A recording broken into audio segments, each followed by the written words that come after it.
अल्लाह ताला ने पूरा दूध का दूध पानी का पानी कर दिया है, तो अल्लाह ताला का शुक्र अदा करूंगी और फैसले का और इंसाफ का इंतज़ार करूंगी इस्लामाबाद हाई कोर्ट से। शुक्रिया। मरीम साहब क्या कहेंगी कि आज ऐसे इकबाल साहब ने कहा कि 5 हुकूमती वुज़रा के जो है मुस्लिम लीग उनके साथ रखते हैं और वो ज्वाइन करना चाहते हैं, समझते हैं कि वुज़रा की जानिब से भी इमरान खान के ऊपर अदम एतमाद कर लिया गया और कब तक ये मामला तय कर लिए जाएंगे? देखें, बात यह है कि जब अवाम की जानिब से अदम एतमाद हो जाता है किसी हुकूमत के ऊपर, तो फिर वुज़रा क्या और क्या आपके मेंबरान कौमी असम्बली, मेंबरान सूबाई असम्बली, वो तो पहले ही तैयार बैठे अदम एतमाद करने के लिए। और इमरान खान साहब की पार्टी वो पार्टी तो है नहीं जिसमें कोई आइडियोलॉजी से जुड़े लोग हैं या कोई उनके साथ कोई उनकी लॉयल्टीज़ हैं या कमिटमेंट है। वो सब इक़्तिदार के साथी थे और जब इक़्तिदार की कश्ती डोलती नज़र आ रही है तो इमरान खान साहब की पार्टी आज के बाद आपको इंशाअल्लाह ताला कहीं नज़र नहीं आएगी। मैं एक बात और करना चाहती हूँ कि इसका सबूत अभी अभी आपने फैसलाबाद में देखा है। तो मैंने तो बड़ी एहतराम के साथ अर्ज़ किया था, एक मशवरा दिया था कि अब जब आप अवाम में जाएं, इमरान खान साहब और उनकी जमात को मैं आज दोबारा बड़ा मुखलिसाना मशवरा दे रही हूँ, और वो ये है कि जब आप अब अवाम में जाएं तो हेलमेट्स ले जाना ना भूलें।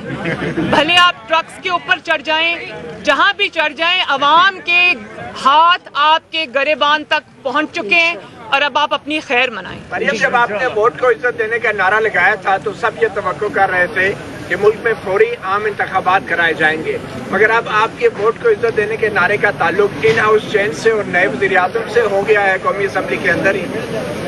बड़ा, लेकिन जैसे मैंने आपको पहले कहा, जो मैंने बात बाकी जमातों के लिए कही वो मैं आपको भी कहूँगी कि हमारी कॉन्स्टिट्यूएंसी जो है वो पीपल ऑफ पाकिस्तान है, वो पाकिस्तान के अवाम हैं।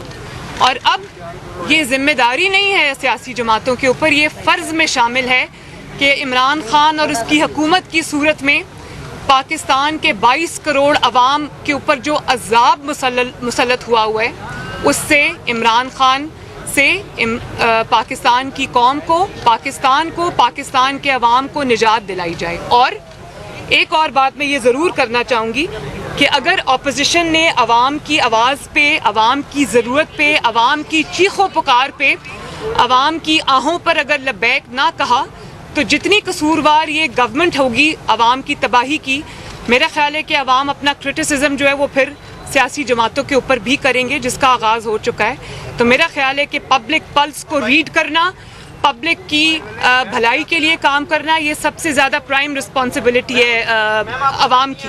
और मैं एक आपको और बात बता दूँ मतीउल्लाह जान साहब, मैं ये समझती हूँ कि मियाँ साहब जो हैं, नवाज शरीफ साहब, वो पहले वोट ऑफ नो कॉन्फिडेंस के कायल नहीं थे, लेकिन जमात में जब डिस्कशन हुई, जाहिर है जमात ने पूरा जो हमारी CEC की मीटिंग हुई थी, बड़ी अच्छी बात है कि पूरा फैसले का इख्तियार उन्होंने नवाज शरीफ साहब को दे दिया, ये जानते बूझते हुए कि वो बहुत एक फ़हम फरासत रखने वाले शख्स हैं, अवाम का दर्द रखने वाले शख्स हैं।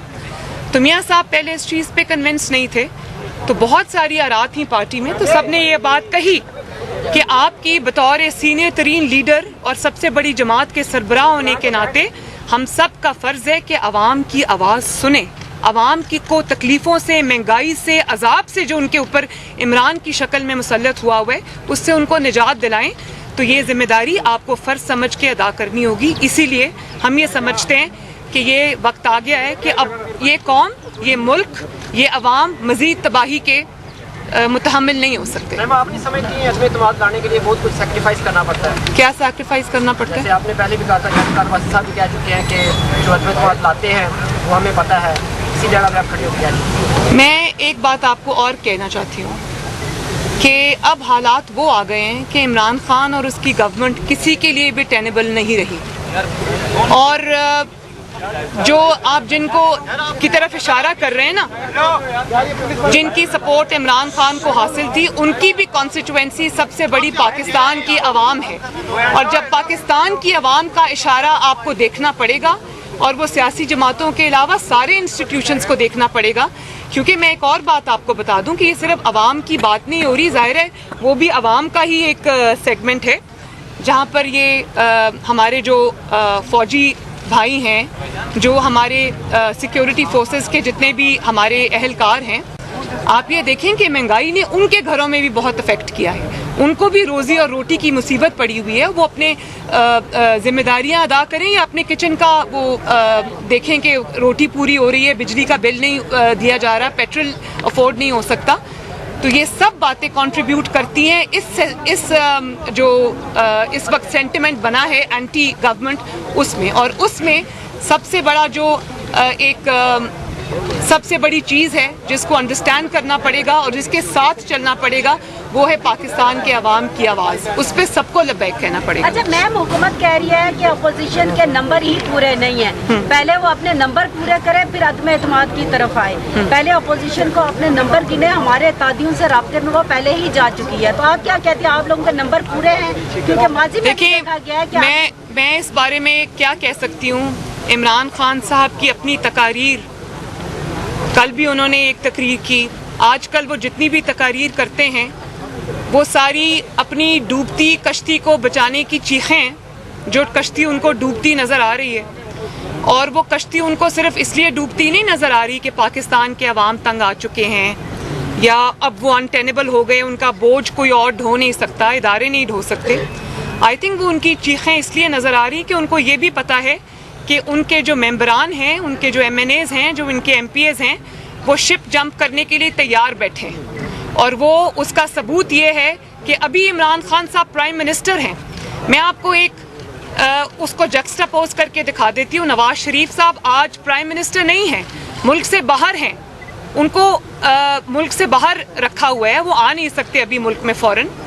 तो आप ये देखें कि जमात, पूरी जमात मुस्लिम लीग नून, मैंने पहले भी कहा था, आग के दरिया से गुजर के आई है, लेकिन अल्हम्दुलिल्लाह मुत्तहिद रही है और नवाज शरीफ साहब की लीडरशिप में मुत्तहिद रही है। तो अब आप देखें, और उसके अगर आप दूसरी तरफ देख लें तो अभी इमरान खान साहब की सिर्फ कश्ती डामाडोल हुई है, हिली है, और उनके सारे मेंबरान या तो दूसरी जमातों से राब्ते कर रहे हैं या असेंबली में खड़े होकर तकारीर कर रहे हैं या मीडिया पे उनके जो इंकशाफात हैं वो भी सुनने वाले हैं। तो उनको ये नविश्ता दीवार साफ नज़र आ रहा है कि दीवार पे क्या लिखा है। तो इमरान खान साहब जो रोज़ उनकी तकरीर नहीं होती, वो चीखें होती हैं, उसमें आपको सब पता चल जाएगा कि वो फ्रस्ट्रेटेड आदमी की तकरीर है जो ये समझता है कि उसका ये जो प्रेजेंट है वो तो ख़त्म हो ही गया, उसका मुस्तकबिल भी कोई नहीं। और एक बात ये भी मैं आपको बता दूं कि जितने भी उनके इत्तेहादी हैं, एलाइज हैं, इमरान खान साहब की नाकामी का, नाअहली का, नालायकी का, तारीख़ी नाकामी का बोझ लेकर उनके इत्तेहादी मैदान में नहीं जाएंगे, इलेक्शन के मैदान में नहीं उतर सकते, उनके MNAs नहीं उतर सकते, उनके MPAs नहीं उतर सकते। और इस बात का इदराक उनके MNAs और MPAs को है। मैडम एक सवाल आपसे। जी मैडम, ऑपोजिशन की सेनेट में अक्सरियत है, लेकिन आज तक आप लोग सेनेट में कामयाब नहीं हुए। इमरान खान एतमाद का वोट इससे पहले भी असम्बली से ले चुके हैं, आप लोगों को पता है उसमें ऑपोजिशन का क्या हाल हुआ था। अभी क्या ऑपोजिशन को कोई इशारा मिला है जो आप लोग इतने कॉन्फिडेंस से कह रहे हैं कि अदम एतमाद लेकर आ रहे हैं और अदम एतमाद कामयाब भी होगी? मैं मरियम, एक सवाल है कि क्या अब आपका इस्टेब्लिशमेंट से सुलह हो गई है? मैं इसका जवाब आपको पहले दे चुकी हूँ, मैं दोबारा दे देती हूँ कि हालात इस वक्त इसलिए बदलें कि इमरान खान की जो नाकामी है, जो आवाम की बद्दुआएं हैं और जो मुल्क में इस वक्त बदअमनी है, दहशतगर्दी ने फिर से सर उठा लिया है, और जो महंगाई का आलम है और आवाम के गुस्से का आलम है, आवाम भरे बैठे हैं। तो हालात इस वजह से बदलें, हालात किसी और वजह से नहीं बदले। और हालात हम समझते हैं कि इस वजह से अब साजगार हैं। हमें ज़रूर ये अटैम्प्ट करनी चाहिए और मुझे उम्मीद है इंशाअल्लाह ताला कि ये अटैम्प्ट ज़रूर कामयाब होगी। और मैं PTI के MNAs और MPAs को आज ये मैसेज देना चाहती हूँ कि अगर आप बाइज़्ज़त तौर पर अगले इलेक्शन में अपने हलकों में जाना चाहते हैं, आप ये चाहते हैं कि आप अवाम के गैज़ो गज़ब का निशाना ना बने, तो इस चीज़ में अब आप जो है वो ये इस गवर्नमेंट को सपोर्ट मत करें। और मेरा ख्याल है इंशाअल्लाह ताला ऐसा ही होगा। मुझे नजर आ रहा है हालात बहुत बदल चुके हैं। जी मैडम, ये बताइएगा कि जिस तरह के आपने राइवल में उनको वेलकम किया पीपल्स पार्टी को, क्या इसके बाद जी PDM में वापसी की राय हमवार हो गई है? क्या कोई इशारा मिला है या नवाज शरीफ की तरफ से किनको शामिल किया जाए? साथ साथ ये भी कि अगर नया सेटअप आता है तो पीपल्स पार्टी ने खुर्शीद शाह का नाम तजवीज़ किया, आप लोग उसकी हमायत करेंगे? देखिए, ये तो अभी दूर का सवाल है। पहले तो सबसे जो पहला मरहला अभी हमें दरपेश है वो वोट ऑफ नो कॉन्फिडेंस का है। पहले हम वहाँ तक पहुँचेंगे, उसके बाद ये जो बाकी डिसीजंस हैं कि कौन प्राइम मिनिस्टर होगा, कौन टेक ओवर करेगा, क्या होगा, ये सब बाद की बातें हैं, हम बाद में डिसाइड करेंगे। तो जहांगीर साहब का नाम बताइए ना, जहांगीर, एक मिनट बारी जी। हुकूमत एक तरफ तो आप लोगों का ठीक है, आपको अदम एतमाद के हवाले से पोजीशन इकट्ठी हो गई है, लेकिन दूसरी तरफ वज़ीर-ए-आज़म इमरान खान ने आज 10 वज़राओं को बेहतरीन सर्टिफिकेट दिए करने की, और दूसरी तरफ वो कह रहे हैं कि हमने 15% सरकारी मुलाजिमीन को तनख्वाह दी है, मुल्क जो है वो बेहतरी की मैशियत बेहतर हो गई है, और अगले 3 महीनों में मज़ीद जो है तनख्वाहें बढ़ाएंगे। आपके 2 सवाल हैं। सबसे पहले तो मेरा ख्याल है कि पाकिस्तान के अवाम ने एक इनाम दे दिया है इमरान खान को, और वो है वो जितने भी अपने वज़रा को तमगे दें, कुछ दें, और वो तमगा जो आपको पता है कौन कौन सी मिनिस्ट्री को मिला है, ज़रा बताइएंगे। मैशत नहीं है, उसमें मईशत नहीं है, उसमें खारजा नहीं है, जो पाकिस्तान को अच्छा पावर नहीं, जहाँ जहाँ मैसिव कोलोसल फेलियर्स हैं वहाँ वो उनको खुद पता है। शायद इस चीज़ में उनको लगता है उनको कामयाबी हुई है कि उनका प्रोपेगेंडा सेल जो है वो बड़ा हरकत में रहा है और बड़ा मुतहरिक रहा है। तो ये भी मैं बता दूं, अभी 2-3 दिन पहले मैं आप लोगों के मीडिया चैनल्स पे एक सर्वे देख रही थी जिसमें पाकिस्तान के अवाम ने इमरान खान की नैरेटिव को, वो जो उसका चोर चोर डाकू डाकू का नैरेटिव था, उसको उन्होंने डिसोन कर दिया है। पाकिस्तान की अक्सरियत ये समझती है कि वो झूठ था, और ना सिर्फ वो झूठ था बल्कि सबसे तारीख के बड़े चोर, सबसे बड़े तारीख के करप्ट, सबसे बड़े तारीख के रिश्वतखोर ये हुकूमत है इमरान खान और उसके सारे साथी। और ये भी मैं आपको बता दूं कि करप्शन कहीं रह गई, जो इनकी रिश्वतखोरी की दास्तानें, SHO जो है ना 1-1 करोड़ रुपया दे के अपॉइंट हो रहा था, जो नवाज शरीफ और शहबाज शरीफ के दौर में कभी कोई सोच भी नहीं सकता था।